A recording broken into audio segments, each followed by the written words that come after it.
জনগণের প্রতিনিধি নির্বাচনে ভারতের নতুন সরকার দেশের মানুষের প্রত্যাশাকে মর্যাদা দেবে এমন আশা প্রকাশ করেছেন বিএনপি মহাসচিব মির্জা ফখরুল ইসলাম আলমগীর।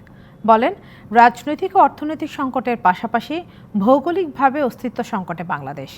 বিএনপি মহাসচিবের অভিযোগ, সরকার নতজানু বলেই জনগণের স্বার্থে ভারতের বিরুদ্ধে কথা বলতে পারছে না।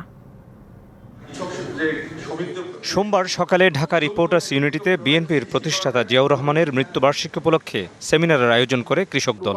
এই সরকারকে যে কোনো মূল্যে উৎখাত করে জাতীয়বাদী সরকার প্রতিষ্ঠা করা। এতে যোগ দিয়ে বিএনপি নেতারা অভিযোগ করেন, দেশের সার্বভৌমত্ব বিদেশিদের হাতে তুলে দিয়েছে ক্ষমতাসীনরা। নির্বাচনী ব্যবস্থা ধ্বংস করে এই সরকার এখনো ক্ষমতায় আছে। লজ্জা নেই বলে বাংলাদেশের স্বাধীনতা সার্বভৌমত্ব অন্যের হাতে তুলে দিয়েছে। এ সময় বিএনপি মহাসচিব অভিযোগ করেন, বাংলাদেশকে নতজানু ও ব্যর্থ রাষ্ট্রে পরিণত করতে চায় আওয়ামী লীগ।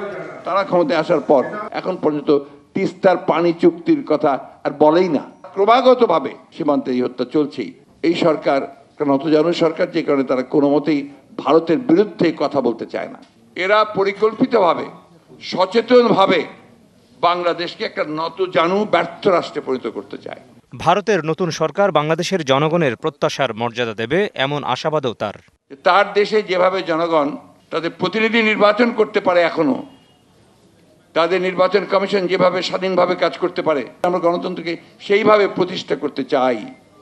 আমাদের যেটা প্রত্যাশা, যে ভারতের সরকার জনগণের যে প্রত্যাশা বাংলাদেশের মানুষের, সেই প্রত্যাশাকে তারা মর্যাদা দেবেন।